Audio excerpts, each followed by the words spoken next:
Bonjour Jeanne, Salut Johan, comment vas-tu? ça va super et toi, je suis ravie d'être là.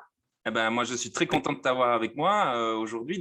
C'est Jeanne Henry qui est coach experte en mindset et révélatrice de la puissance des êtres humains. Et tu vas nous expliquer un petit peu tout ce que ces termes veulent dire. C'est ça. Ouais, donc en fait, je suis coach et j'accompagne les personnes qui ont un peu eu tout pour être heureux dans leur vie, c'est-à-dire qu'elles ont appris à cocher des cases. Elles arrivent à un moment donné de leur vie où elles se rendent compte que leur vie n'est pas du tout alignée à celle qu'elles étaient. C'est un peu comme si à un moment donné, on se réveillait, ce que moi j'appelle le wake-up, et on se dit merde, ma vie ne ressemble pas à celle que je veux, mon taf, mes relations, tout ça. J'ai l'impression d'évoluer sur un mode pilote automatique. Et là, j'ai envie de faire ce changement, j'ai envie d'aller réveiller un peu moi, ma puissance profonde, qui je suis vraiment et comment je fonctionne, pour ensuite pouvoir créer cette authenticité, cette vie sur mesure et qui a du sens, parce que maintenant, on est vraiment dans cette quête de sens.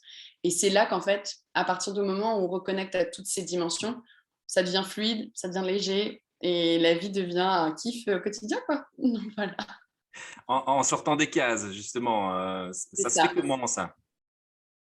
En devenant soi-même. En fait, il y a un gros travail à faire sur l'ego, le mental, et justement tout ce qui est de l'ordre de la comparaison, des jugements, la peur de ne pas être aimé.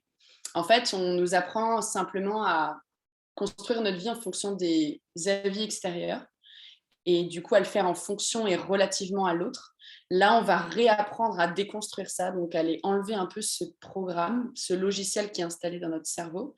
Donc, on déprogramme ce subconscient et on le reprogramme selon ce que moi, je suis vraiment. Donc là, il y a vraiment un travail très profond à aller faire et à aller retrouver ce qui, moi, m'anime, ce que je suis, et j'enlève un peu ce masque social, ce qu'on appelle ce masque social, en fait. Moi, je me rends compte très fort par rapport à toutes ces interviews où je me suis fixé un objectif d'en faire une centaine, enfin d'en faire 100, c'est mon top 100. De plus en plus, je me dirige vers des personnes comme toi qui viennent travailler sur l'état d'esprit, justement, notamment des entrepreneurs, parce que finalement, on se rend compte qu'on n'est pas uniquement notre métier ou notre boulot et que quelque part, il y a des humains derrière. Et donc, c'est pour ça Ça. que j'aime de plus en plus me diriger vers ce côté-là, parce qu'on se rend compte qu'en fait, c'est comme ça que quelque part, on peut révéler un peu sa puissance, comme tu me disais. Ouais, exactement. Et en fait, moi, je crois vraiment à l'entrepreneuriat du nouveau monde. C'est-à-dire, jusqu'ici, l'entrepreneuriat était un peu, comme tu disais, corporate, pas très humanisé. Et en fait, je crois au fait que maintenant, l'humain que l'on est, le porteur de projet, finalement, va insuffler une énergie et une espèce de quintessence dans son entreprise de par sa personnalité, en fait. Vraiment révéler cette authenticité et la faire rayonner dans son entreprise, parce que oui, il y a des coiffeurs à tous les coins de rue, oui, il y a des boulangers à tous les coins de rue, mais on veut en fait la patte de cette personne-là, parce que cette personne-là, elle a ce truc.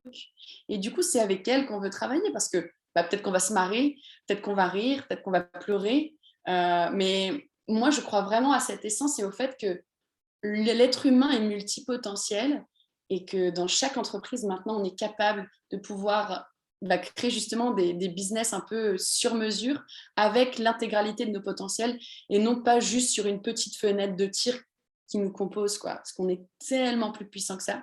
Et du coup, c'est ce que je travaille vraiment avec mes clients. Donc, Tu, tu travailles ça sous forme d'accompagnement, ouais.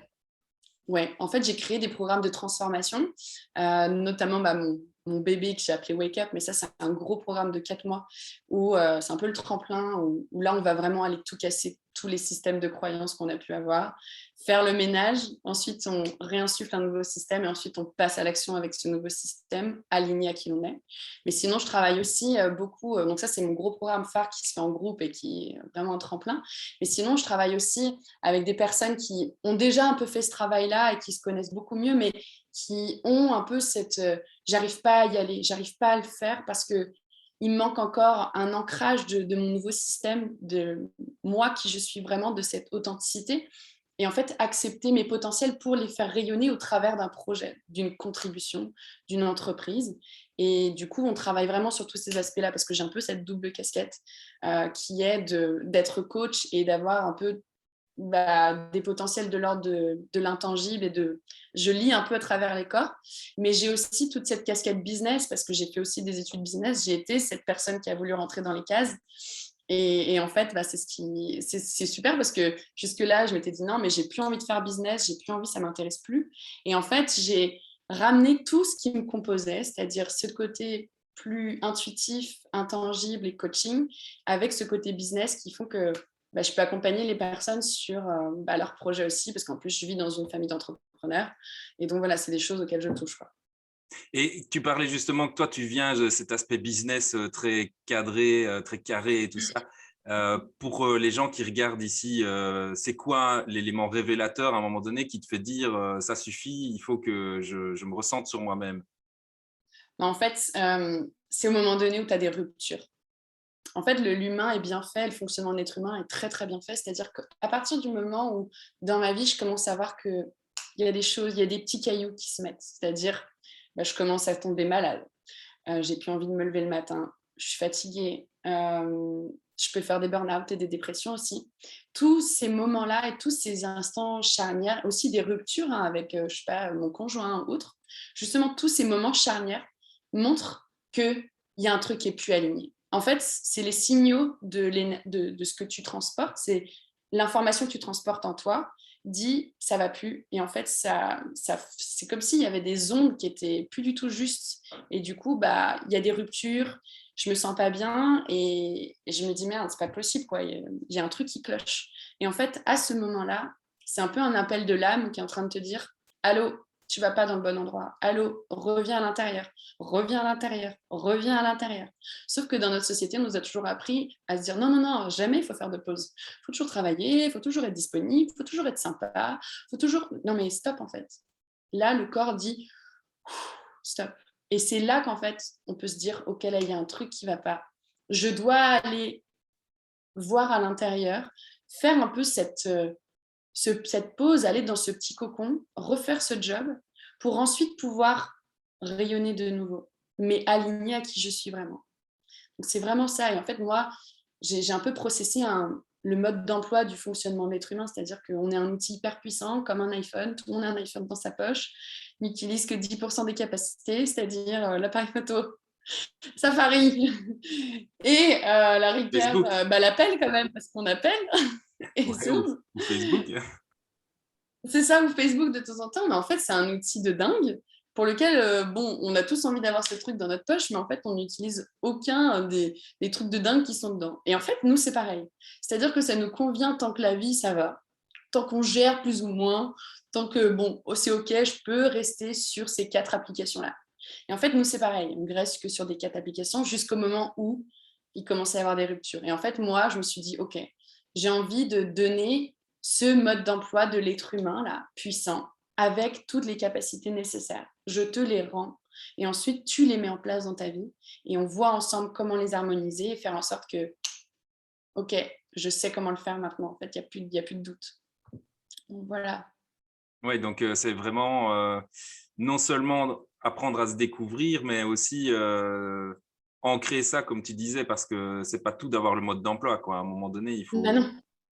il faut initier le Ouais. changement. En fait, c'est ça. En fait, on apprend beaucoup de choses et en plus, dans notre société, on apprend à prendre des notes, à être studieux, etc. Et en fait, c'est comme si ça rentrait ici, là, dans notre cerveau, mais qu'à aucun moment ça descendait. C'est-à-dire, à aucun moment je l'incarne, à aucun moment je l'expérimente. Donc, ça reste un peu là-haut, là, dans des archives. Mais en fait, c'est à ça que ça sert un coach. C'est de se dire, OK, je t'apprends des choses, mais tu vas les incarner. Tu vas aller dans la vie avec, tu vas les mettre en place. Et là, ça va faire son chemin. Et là, il y aura des étapes qui pourront être passées. Et pour moi, on peut atteindre vraiment des niveaux de dingue, quoi. Et c'est ce que, en fait, tous les outils que je donne, je les mets en place sur moi au quotidien et je me rends compte de la puissance qu'ils ont, quoi. Et c'est juste dingue. En fait, c'est un peu quelque part sortir de la culpabilité qu'on peut ressentir à cause du jugement ou de la comparaison. Tellement. Non, mais tellement. Parce que la culpabilité, oui, c'est un mot de notre société occidentale. Hein, et pour moi, elle a aucun lieu d'être. Il y a vraiment à travailler justement sur comprendre pourquoi j'ai pu me sentir coupable et en fait, pourquoi je traîne ces casseroles-là avec moi, quoi. Parce que toute notre vie, on ne vit pas nos émotions, on apprend à fermer les portes, à pas être trop ceci, trop cela, surtout en France, faut pas rigoler trop fort, faut pas trop s'exprimer, faut pas, enfin voilà, on a vraiment cette Il culture où faut il pas, faut quoi. bien rester. Ouais, c'est ça. Faut bien rester dans le moule, en fait. Et sauf que ça, à un moment donné, c'est comme si on avait une poubelle et qu'on mettait des déchets dedans. Donc, les émotions qu'on n'a pas le droit de vivre, on les met dedans, les met dedans, les met dedans. Mais à un moment donné, la poubelle, faut changer le sachet, quoi. Faut les vivre, faut faire quelque chose. Et le réflexe, c'est je prends le couvercle et j'enfonce bien les déchets encore dans la poubelle, tu vois. Je veux pas voir ce qu'il y a dedans. Et moi, mon but, c'est vraiment, on va ensemble, on sort la poubelle et ensuite, on vit tout ça et on remet des nouvelles choses qui sont beaucoup plus pures, C'est pas beaucoup pour plus rien qu'on alignées parle pour de créer de poubelle la vie. émotionnelle à un moment donné aussi. C'est ça, exactement. Non mais voilà, non mais tous les mots sont là. Mais c'est pour ça qu'il faut les imaginer un peu pour que ça rentre bien et qu'on les imprègne. Et, ouais. Et donc, on apprend à vider et ensuite à reconstruire sur des bonnes bases, quoi. Tu penses qu'on est dans une société qui est beaucoup plus ouverte à ça aujourd'hui qu'il y a 20 ans? Oui, oui, oui, oui. Non, mais moi, j'y crois fermement, bien sûr.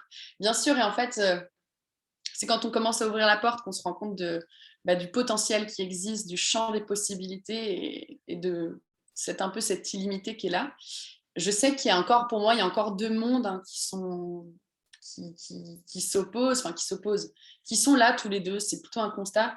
Le monde de la dualité et de ce qu'on a toujours vécu, et donc de la séparation, de la culpabilité et de il faut être, il faut que je sois comme ça.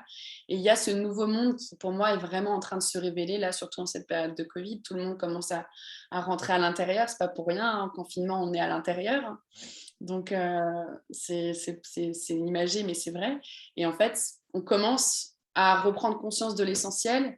Et ça en fait partie, en fait. Comprendre d'abord qui je suis avant de passer à l'action, avant de créer des projets. Parce que, en fait, si je le fais, ça sera beaucoup plus fluide et beaucoup plus simple, quoi. Et qu'est-ce que tu dirais à quelqu'un qui vit une rupture, par exemple, pour conscientiser sur le changement qui pourrait s'opérer à ce niveau-là, c'est au niveau spirituel finalement, hein. Ouais, exactement. Ouais, c'est du niveau spirituel, tout à fait. En fait, je lui dirais que c'est une chance.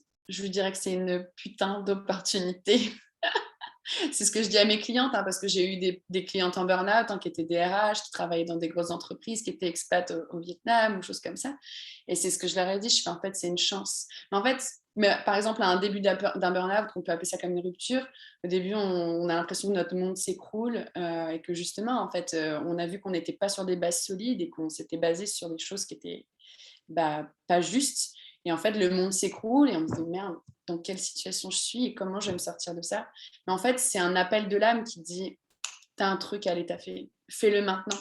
En fait, on te tend une perche et après, on peut faire le choix de se dire ok, j'ai pas envie, non, j'ai pas envie de l'avoir cette perche, je veux rester dans le modèle d'avant.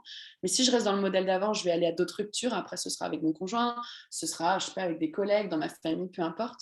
Et en fait, si à un moment donné, je choisis de me dire ok, je vais y aller en fait. Je vais aller à l'inconnu parce que c'est l'inconnu, hein, qui fait peur. Ah, oui. Je vais aller dans les tréfonds et je vais faire ce job. Et quand je l'aurai fait, pour moi, c'est le travail d'une vie en fait. Donc, c'est vraiment ce qu'on travaille chez Wake Up. Oui, donc wake up, c'est le réveil, mais après, il faut rester éveillé. C'est ça, exactement. Et en fait, une fois qu'on a ce mode d'emploi, déjà, on est beaucoup plus alerte et beaucoup plus en conscience tous les jours de ce qu'on est en train de mettre en place. C'est-à-dire que on est un peu comme un radar et ok, en fait, je suis conscient de ce qui est en train de se passer. Le problème, c'est qu'on ne vit pas en conscience. Donc, on ne peut pas s'en rendre compte. Et avec le mode d'emploi, et quand on commence à l'intégrer, on commence à revivre en conscience et se dire, ok, là, est-ce que c'est juste? Là, est-ce que c'est ce que je suis? Là, ah tiens, j'ai réagi comme ça. La prochaine fois, je proposerai autre chose. Et en fait, être un peu dans... Évite de garder la route, faire un peu des sorties de route, mais pas aller jusque dans le fossé, quoi. Mais parce que je sais maintenant comment je fonctionne. Tu apprends à maîtriser ta voiture, quoi. Exactement. Bah ouais, on est un Les véhicule dérapages et contrôlés. c'est ça, et de savoir qu'elle veut dire quel voyant, et selon si mon corps me fait mal, là où ça tire, quand je tombe malade, il y a tout. En fait, on est une machine hyper puissante. Et reprendre toutes ses capacités et recomprendre tout ça, c'est génial, quoi. Mm. Ouais, donc c'est un beau chemin de vie en fait, et arrêter surtout la culpabilisation, Ouais, le ouais, côté, ouais, je m'en veux finalement, comme tu dis, les ouais. ruptures sont là pour, envoyer un signal. Mais bien sûr, parce que moi, j'avais travaillé aussi en économie précédemment et en fait, toute rupture économique, toute crise économique sont bien sûr tous s'effondrent et on se dit oh comment je vais faire, mais en fait ça annonce surtout un renouveau. Et en fait se dire ok je vais vivre cette crise, mais après je sais qu'il va y avoir quelque chose de nouveau et je peux participer à cette nouvelle chose et m'adapter en permanence parce que maintenant je sais qui je suis vraiment, donc j'ai pas peur. Bah, on est en plein dedans avec cette crise sanitaire qui finalement n'en finit pas, hein. Je crois que là, ah, C'est ça, c'est un bel exemple. Bah voilà, bah c'est pareil, le Covid va amener quelque chose de nouveau ensuite. Et on peut devenir acteur de ce monde de demain que j'appelle moi. Et ça va être ouais. génial. Ah ben, je pense aussi. Je Ouais. je crois que, plus d'humains, c'est pas plus mal dans notre Ah, société, de ouais. demain. C'est clair que, ça a manqué ces dernières années, je crois, hein. Ouais. Non, mais c'est clair, le voyage, le contact, tout ça, c'est primordial et on est humain et on a l'habitude en plus de vivre en communauté et là, on perd aussi certaines de nos dimensions. Donc ça permet ce retour à l'intérieur et on peut se dire, OK, je vais en profiter pour le faire, mais pour ensuite pouvoir créer autre chose et proposer autre chose. Mais Donc, malgré tout ce retour à l'intérieur, finalement, ça te permet aussi plein d'opportunités à l'extérieur et des rencontres, qui sont, d'une qualité, qu'on aurait rarement eu avant. ouais, c'est ça, exactement. Puis en fait, en faisant ce retour à l'intérieur, c'est un peu comme si bah, on réhabitait à l'intérieur de notre immeuble. Jusque-là, il n'était pas habité, c'était un squat. On le réhabite, on le remet parfait, à neuf, à notre goût. Et en fait, naturellement, je vais pouvoir le poser sur la place publique, cet immeuble habité, beau que je suis.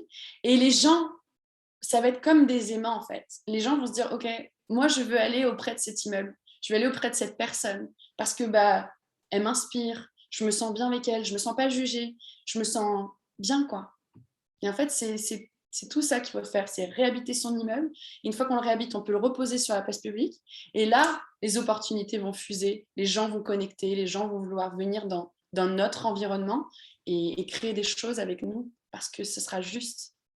Donc finalement, c'est comme ça qu'on fait du business, aligné, Exactement. correct, avec des gens, qui nous correspondent et qu'on attire Exactement. les gens à soi, c'est clair. Ouais, ouais, exactement. Ouais.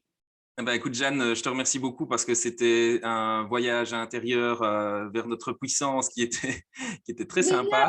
Génial. Je crois que Merci. ça sert l'entrepreneuriat, de réfléchir à tout ça au niveau Ouais. puissance, c'est Mm, clair. Et mm, donc, mm. bah, écoute, je te laisse le mot de la fin.